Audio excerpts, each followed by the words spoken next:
Hello, everybody, and welcome back to City Cloud Masterclass, the series which will teach you the ins and outs of City Cloud OpenStack. In today's episode, we're going to dive a little bit deeper into cloud automation and learn more about Heat. So, to do that, we have a special guest with us here today in Florian Haas, CEO of Hastexo. Hastexo is a professional service company with an OpenStack focus and also a partner of ours. Welcome, Florian. Hello, and thank you for having me. All right, so before we get started, just wanted to remind everybody that if you have any questions, please type them in the questions section, and Florian will do his best to answer all of your questions during this session. We have a 45-minute session today, and if there is no time to answer all of them live, Florian will still answer all the questions and we'll publish them at citycloud.com. So, Florian, please take it away. Thank you. So today's masterclass is about cloud automation in OpenStack, and it's cleverly subtitled Turn Up the Heat, because heat is what we're going to be talking about most of the time. And it's going to be a fairly dense presentation, a fairly dense webinar. There's a lot of content that we want to cover, so strap into your seats, hold on to your hats, and here we go. What we're talking about today is automation. More precisely, we're going to talk about automation of virtual systems in OpenStack. So in other words, we're not talking about how we automate the deployment of OpenStack itself. That's a topic for another day. But we're talking about how we can deploy and manage arbitrarily complex virtual systems within an OpenStack environment. So this class makes a few assumptions. You should know at least a little bit. You should have a basic familiarity with basic OpenStack concepts.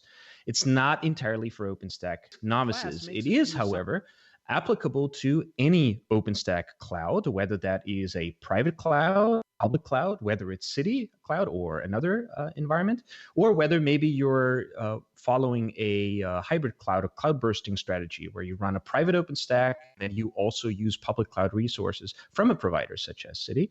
So what I'm going to be talking about is not limited to any specific OpenStack provider. It should work on any OpenStack provider, whether that is a private or a public cloud.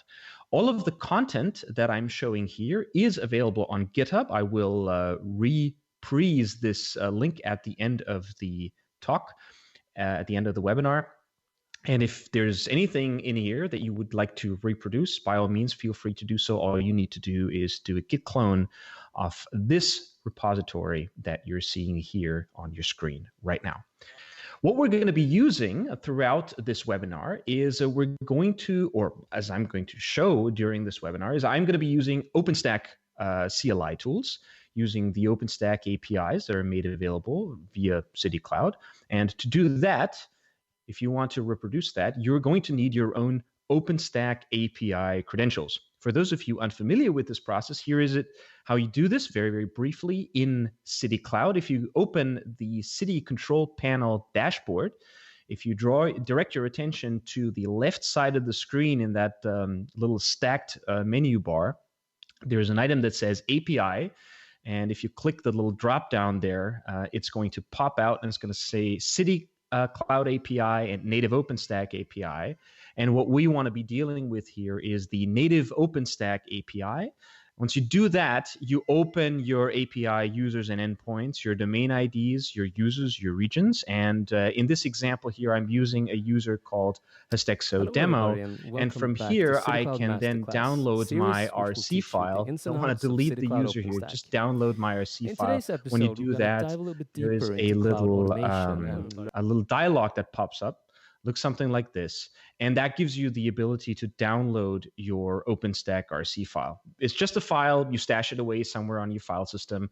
You source that through in your bash or whatever your preferred shell is, and then you use the OpenStack CLI tools, and they will use these credentials that are stored in there. We'll come back to this later when we see a live demo of how this operates in action.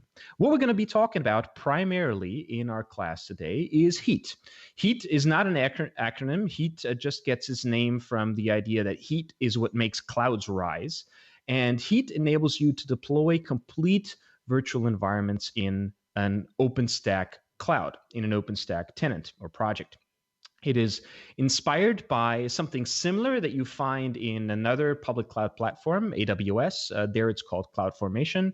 Google Cloud Platform has a similar concept called the Google Cloud Platform Deployment Manager. In OpenStack, it's called Heat, or the OpenStack Orchestration Service. It uses a descriptive template language called the Heat Orchestration Template Language, which is essentially a YAML dialect. So a Heat template, a hot template, is 100% YAML. Now, with this simple text file, with the simple YAML file, there's a bunch of things that we can do with Heat. Something very, very simple that you could do is you could define a resource in this template of the type OS Nova server. And what you do there is you configure virtual machines, OpenStack Nova guests. This is a snippet from a Heat configuration of a simple server. We have a YAML dictionary called resources. In it, we have entries that are named. In this case, it's named mybox. It's of the type OS Nova server, and there's various properties that we can send on this. In this case, we're deploying a small machine that runs on Ubuntu 16.04. Now, we could take this. This is actually a valid template definition. We could just create this stack. The appropriate OpenStack command line invocation is OpenStack stack create followed by lowercase t or lowercase dash dash template, followed by the stack template file, and then a name. But as it is, what you see here, what you saw up to this point, isn't very flexible, and it doesn't really do anything more than just a simple OpenStack server create that you could just do just the same on the command line. Now, let's add a little bit more flavor to this. Let's add some parameters in Heat. Parameters is yet another thing that we define in a Heat template. Just another YAML dictionary, which is creatively named parameters. Parameters can have various types: strings, booleans, integers, lists, and so on. We can have mandatory parameters, or we can have optional parameters for which we set defaults. And then we can use these parameter values from within our templates. To do that, we use what Heat calls intrinsic functions. There are several of those that we can use in a Heat template. And the function that we use to reference a parameter is simply named getParam. So the old definition of our resource with hard-coded image name, hard-coded flavor, hard-coded Nova key pair name now becomes parameterizable. So we can set these parameters from the Heat command line, from the OpenStack command line, again, by just adding a few more command line arguments to our OpenStack stack create invocation. We still fire up the template with -t. We now set a parameter overriding, for example, the key name, overriding the image. So in this case, we're deciding, well, no, we don't need a full Ubuntu installation, but this is just a test VM and a Cirrus, or a test stack rather, and a simple Cirrus template will do just fine. So that adds the concept of parameters and configurability of stacks, but it doesn't really explain a whole lot about the complexity of environments that we can achieve in a Heat template. So let's talk about a few other things. One of the things that we typically want in a VM is we want some network connectivity for it. We want to be able to plug it into a virtual network. We might want to create a virtual network for its purpose. And we might want to plug that virtual machine, or 2 or 3 or 10, into the subnet. Well, that's as easily said as it is done. We have additional hot resource types here: OS Neutron Net, OS Neutron Subnet, which defines virtual networks, virtual subnets to our heart's content. And of course, it interfaces with Neutron, which is the OpenStack networking service. So here's what this can look like. We have an example definition here of a network and a subnet. Now, recall a network in OpenStack Neutron is just a relatively abstract object. A subnet is where all the action happens. So here's where we're able to define what are the network addresses that we want to use here. Do we want to enable DHCP or not? What is the pool of IPv4 addresses that we want to give away here or give out here? We might also define an IPv6 network, and so on. If you are looking at this YAML definition, there is something that you might notice here, which wasn't in the previous snippets, which is get resource, another intrinsic function. But what it does is it doesn't only establish a cross-reference between resources, but it also establishes an automatic dependency between them. So if I back up a bit here, the fact that we defined the network here first and then the subnet that uses that network, that is entirely arbitrary. We could have done it the other way around. Heat templates using the hot template language are not procedural, they're declarative, and Heat by itself, the Heat engine, figures out these dependencies and makes sure that independent resources are fired up before dependent resources. There's more that we can do here. We can not just fire up networks and subnets. We can also define routers. We can define upstream connectivity to a public network, as we're doing in this example. We're simply defining, okay, what is the public network? What is the network that we want to use to define upstream connectivity? And then there's more that we can do here as well. We can, for example, define neutron ports. So those are very, very specific configuration items for virtual network interfaces. And another thing that you might be familiar with is if you fire up a new virtual machine in OpenStack, it doesn't immediately mean that you have connectivity to it.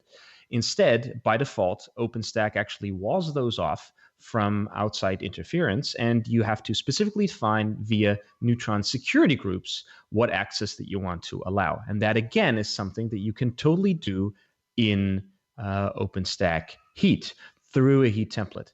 This is what this could look like. Here's a security group that simply enables a ping, incoming ICMP, and incoming SSH into a newly configured VM, or rather a newly configured port that we then plug into a VM. And then finally, something that you might also want to do, and that's also part of any simple Heat stack deployment, is being able to provide outside connectivity to your VMs, or to one of your VMs at least. And this is what you do with OS Neutron Floating IP, yet another resource type that allocates floating IP addresses. Floating IP addresses, of course, publicly routable IP addresses that you can define with your virtual machines and your virtual environment. And this is how this looks like. Now, you need to understand, of course, that defining a floating IP is something that, as anything in a Heat stack, or literally anything in OpenStack, happens asynchronously. So you fire up the stack creation command, and then somewhere in the background, a floating IP is allocated to you, and you want to find out what that is. So that's where outputs come in. Outputs are yet another thing that you can put into a Heat template. And what it does is it returns the values from defined resources or attributes associated with those resources. And here's one such example. If you define an output that you name public IP, you might want to populate that with the floating IP address of your stack in a public network. You do that with yet another intrinsic function named getAttr for getAttribute. And then you can simply get that back out of your environment using OpenStack stack output show. So with that, I'm cutting to my first demo here. And what we're doing here, I'm just going to narrate over this. What we're doing here is we're looking at a simple template that has a handful of parameters, a flavor, an image type, a key name, a public network, that defines a server, so a virtual machine, a network, a port in that network. Recall, dependencies are all figured out by the Heat engine by itself. A security group, a router, a floating IP address, and then finally an output, namely the public IP. So we can now define this stack. The first thing we need to do is we need to source our OpenRC file. That's the one that contains our credentials. Our OpenStack stack list at this point is empty, so we don't have any stacks currently defined. And now we're going to create our first stack. OpenStack stack create. We define the template, simple.yaml. By the way, this template is also in GitHub. If you want to look at it, you can certainly check it out. I'm now substituting my own SSH key, and I'm firing up my first Heat stack. Again, this is an asynchronous command. So by the time it comes back, the only thing that I am being told by my OpenStack environment is, okay, the stack is now in the process of being created. Stacks go to a relatively complex set of event changes, and we can do that. We can watch that now by taking a look at all of the events in our stack as they happen with OpenStack stack event list. And by doing that under watch, we're just repeating that command every 2 seconds. What you see here is the resources are being created in the correct order as defined by the dependency chain that the Heat engine worked out. And here at this point, our stack is already up and has been fired up completely. So what I can do now is I can fetch my public IP. What is the floating IP that has been associated with this stack as I fired it up? And once that comes back, here we go. That's our public IP address. And I'm now trying to log into this machine using that IP address. Now at this point, not much happening yet.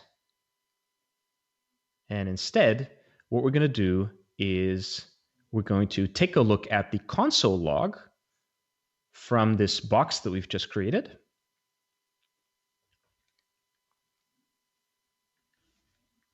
This is another exceedingly useful command. And here, as we can see, this is still in the process of booting up. And we can now ping it, or start to ping it. And what we're expecting to see here is we get a ping reply back. And now we can also try, let's see if we are now able to secure shell into it. Yes, there is now a machine that is responding under SSH, and I can enter the passphrase from my SSH key, and I'm logged into my box. And so I've brought up my first Heat stack, a very simple Heat stack. Doesn't really do much, but it does have network connectivity, as we can see here. We can ping out. We have been able to connect to it from via its floating IP with SSH. And so that concludes the first demo here. Now, there's more that we can do with Heat. Most importantly, we can integrate Heat with Cloud Init. Now, most of you will be familiar with Cloud Init in one way or another. Cloud Init is this thing that runs within a virtual machine, within a Nova VM, that can be pre-populated with something that we call Nova user data. So some of you may perhaps have fired up a virtual machine before, like this, an OpenStack server create, and then you have the user data option in there, and you provide a user data file. And very frequently, this is what user data files look like. They're a shell script, or maybe a Perl script, or something like that, and they do some very complicated things in the virtual machine on first boot up, and it's all a very, very convoluted, customized, typically shell script. That's how it's frequently done. If you're doing it this way, please stop doing it. Please stop doing it this way, because there is a much better way of using Nova user data. And that much better way is to use CloudConfig. Now, CloudConfig is a configuration syntax that enables us to bootstrap a newly booted VM. And just like Heat, or just like the Heat orchestration template language, CloudConfig is 100% YAML. I tend to say that CloudConfig is probably OpenStack's most underrated feature, because there's tons of things that you can do with CloudConfig, and I'm going to walk you through a few of those here. For example, one of the things that we can do is we can simply set two Boolean variables, package update and package upgrade, to ensure that the system is updated on first boot. This is infinitely better than hacking this for every single platform that you're running on, whether it's Debian or Ubuntu or CentOS or RHEL or SLES. This would just do the right thing, the appropriate thing for the platform to update the package cache and then upgrade all of the packages that are currently installed in the system on the first boot. And this is literally all that you need to do in order to make that happen. You have a user data file that starts with hash cloud-config, and you set package update true, package upgrade true, and the magic happens. We can use Cloud Init or CloudConfig to define users, configure users and groups with specific properties such as their group membership or whether or not they're enabled for Pseudo. We can pre-populate a password, we can set a shell, and so on. We can enable or disable SSH password authentication with a single Boolean variable, again in CloudConfig, called SSH PWAuth. We can use write files to write any arbitrary files anywhere on the file system in the VM. Again, very, very simple YAML. We just give it a path, we give it permissions, we give it some content.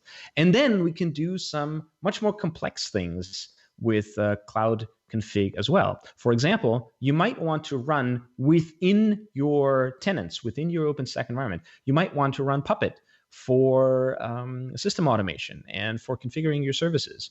And with the Puppet dictionary in CloudConfig, you configure a VM to be a Puppet agent.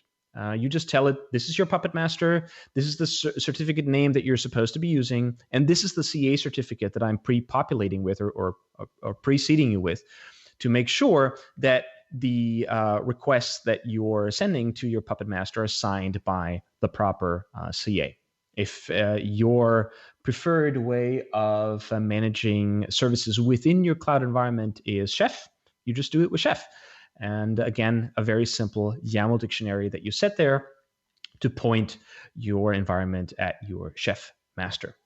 We can also set a simple list named packages to install a set of packages as we see fit. So for example, here in this case, we want to install Emacs NoX and Git. Just a simple list here in packages, and that gets installed with the appropriate command within the VM. So Cloud Init figures out whether it's supposed to be running apt or whether it's supposed to be running zypper or yum or DNF or whichever. There's also a means of running arbitrary commands, literally any executable command from CloudConfig. Two ways to do that. There's boot command. These are commands that run very early in the boot sequence. There's also run commands, the stuff that runs late in the boot sequence. And we'll come back to a clever use of run command in just a few minutes here. Now, what's interesting is that this CloudConfig configuration can be managed directly from Heat with the OS Heat CloudConfig resource. And this is what it looks like. You define a resource of the type OS Heat CloudConfig. It has a single property named CloudConfig, and that CloudConfig property contains all of the YAML, or can contain all of the YAML that we just previously discussed. So package update, package upgrade, Puppet, Chef, write files, users, you name it, whatever you would like. And then from your box definition, what you do is you just cross-reference that OS Heat CloudConfig with a get resource from user data. And then what that enables you to do is you can set CloudConfig parameters, that is to say specific parameters that directly affect your virtual machines from Heat. For example, here's what you might want to do. You want to set a parameter named packages, make that a comma delimited list, and you use that for additional packages that you want to install on initial system boot up. So in this case, you would have a packages list that is plugged into CloudConfig via that parameter. By default, it doesn't do anything. It doesn't install any additional packages. But if you do invoke your Heat environment with that packages parameter, then CloudConfig and Cloud Init will conspire to install these packages into your system exactly as needed. And with that, let's cut to the next terminal demo. So what we're doing here is, I call this the intermediate template, is we have that aforementioned packages parameter in here, and we use it exactly as previously described in the Heat CloudConfig resource named myconfig. So we're going to update the packages. We're not going to do a full system upgrade, but we are going to install those packages. And here's a quick diff between the two, between simple and intermediate. It's literally just those changes, just a handful of lines here. And here's another way of defining these parameters. It's called an environment file, just another YAML file where we can define these stack parameters. And rather than using OpenStack stack create -- parameters, we can also use an environment file with -e environment. And I'm firing up a new stack here that I'm calling ccmc2. So as that comes up, there is a little more heavy lifting that this stack now needs to do. It starts exactly as expected. It basically starts with the create in progress. We can also look at the event list again, just like we previously did. And we're going to see a lot of the things that are quite similar. There's an additional config, fine. So there's one additional resource. And now we're firing up our VM, we're firing up our floating IP, and by the time everything is booted, the floating IP is up, and then also the VM comes up, the stack is considered complete from Heat's point of view. And this is important, we'll come back to it later, but here at this point, Heat is actually considering the stack complete. We can retrieve the floating IP, the public IP parameter for this thing, and we can also now ping this. But now, of course, things are taking a bit longer. As we can see from our OpenStack console show again. So there we go. We've already reached the network target job, but still, we cannot ping this thing yet because it's still busy. It's still doing a lot more than it previously did in order to get through the initial cloud init sequence. Recall what we're doing here, or what we instructed it to do in the background, is to fetch the updated package definitions from servers, and then also kick off a package installation. So even though we get network connectivity relatively quickly, our SSH, which only comes online after Cloud Init is done, is still refusing our connection.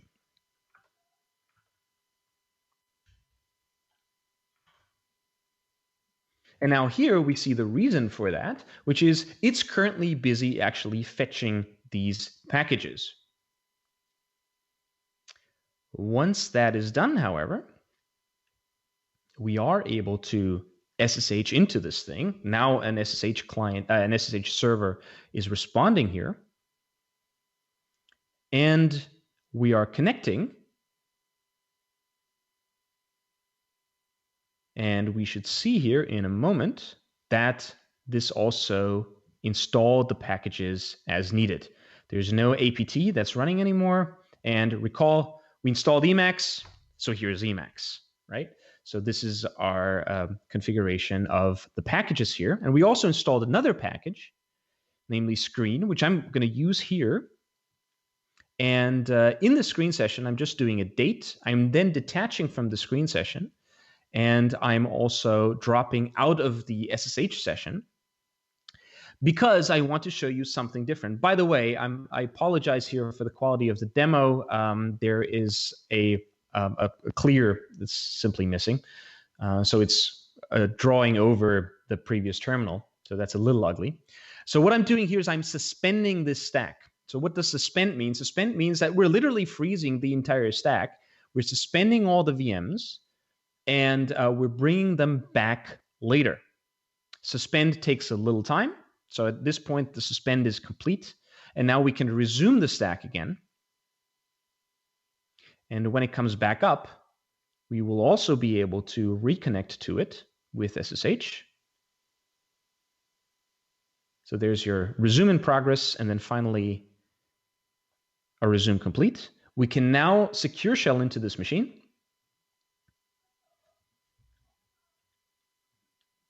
And at this point, I'm actually taking 2 tries to type my long SSH key passphrase. But we are back in business shortly. Here we go.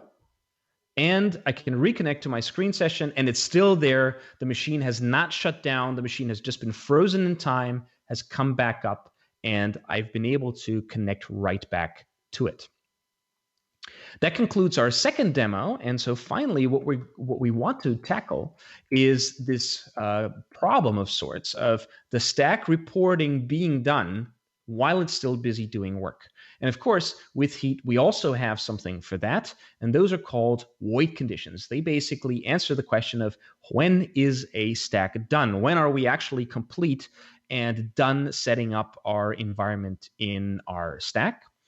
The configuration of this is, again, very simple. We define a wait condition that has a timeout, and it has a number of signals that it's waiting for. And then we define what is called a wait condition handle. This, again, is something that was not invented by Heat. It's something that also exists in AWS CloudFormation. And the important thing is then we can use these wait condition handles from CloudConfig. And here's how we do that. In our CloudConfig, remember I mentioned run command, an arbitrary command that we can run at the very end of the boot up sequence. And in this case, it's called the curl CLI of the wait condition handle. What this is, it's literally a magic curl invocation. It uses the curl HTTP client. And what it will do is it will talk to the Heat engine, or rather to the Heat API, and say, hey, I'm done with this procedure, and we'll invoke this handle. And now if we do it this way, then our stack doesn't actually complete, or doesn't get marked as completed until this procedure is actually fully finalized. And that takes me to my final demo, which is what I call the advanced template. So again, I'm just firing it up in the background to save a little time here. I call it CCMC3, and I fired up off of the advanced template. And while it's doing that in the background, we are going to look into the template once more, or look into the template to compare it to what we saw in the intermediate template prior. So here we go. There's a timeout that we define as a parameter. We set it to 5 minutes. We want the stack to come up within 5 minutes. Otherwise, it's considered a failure. And here's our wait condition handle. And then finally, in our cloud configuration, there's our reference to the wait condition handle, or more precisely, to the wait condition handle's curl CLI attribute. So that's coming up now. Here we go. That's our cloud config, run command, and the last thing that we're firing up is that curl CLI. So that literally happens at the very end of the boot up sequence, when everything else is done, when the packages have been updated and the appropriate packages have been installed. Again, here's your diff between the intermediate and the advanced YAML. Just those wait condition handles and that additional run command. And now we can take a look at what the events for this stack look like. And now what you will see is, here we go, there's our create in progress at the very end. And now it takes, there we go. Take a look at the tail here. Now, as you can see, the box is already completed. My box already has create complete. Previously, in the previous incarnations of our stack, at this point, the stack would be completed or considered complete as a whole. In this case, it's not. In this case, we are actually waiting for the entire Cloud Init process and Cloud Config process to complete. We can again watch the console log output from our box to see what's happening here. Again, it's already busy. It's installing Emacs as needed. It's actually almost done with that at this point. And then what we're seeing is this is done. We have invoked that specific data source. And we should take a look back at our stack event list. There we go. That's our CCMC3. And we're done. Here's our stack that has been completed successfully. And now at this point, we are also able to connect to the environment via its public IP. We can retrieve the floating IP from the stack output. The stack output named public IP, basically exactly the same thing as we had previously. By the way, this public IP is not always the same. When we've shut down a stack, obviously the public IP is also, the floating IP is also returned to the pool. But in this case here, it's available to the stack. We can now connect right back to it. And again, there's our Emacs, and we have completed the installation. We've completed the setup. So, and finally, here's our way to delete a stack. When we're done using it, it's just as simple as spinning it up. We're deleting the stack. There's a confirmation message. And then once that is done, we have torn down the entire environment, and there's literally nothing left off of it. And we can start afresh, or we can just discard the stack, whatever is appropriate. This concludes my demo of what is just a glimpse at the things that Heat can do for us. There are much, much more complex environments that we can build up with Heat. With Heat, we can build up a stack that has something like 50 VMs in 3 different networks, routers, load balancers, firewalls between them, persistent volumes, et cetera, et cetera, et cetera. There's a whole lot that you can do there. So I have a few additional resources for you here. There is a lot of information about what you can do with Cloud Init, also something I barely scratched the surface of, at cloudinit.readthedocs.org. That is the main documentation site for Cloud Init. And for writing and updating and maintaining Heat templates, there is docs.openstack.org/developer/Heat. It has the template reference, the resource reference, the function reference, literally everything that you need in order to write and maintain Heat templates. If you want to use or reuse the material in this webinar, in this presentation, its content is available under a Creative Commons Attribution Share Alike license. The code is on GitHub. Just go to fghaas.github.io/ccmc2017-0420 for the rendered slides, and the bottom link, github.com/fghaas/ccmc270420.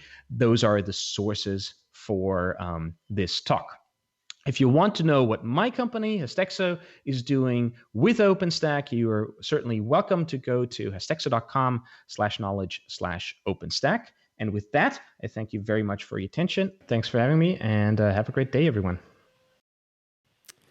Thank you very much, Florian. Yeah, all of the links that Florian has shown here in this presentation will also be available when we publish the replay at citycloud.com.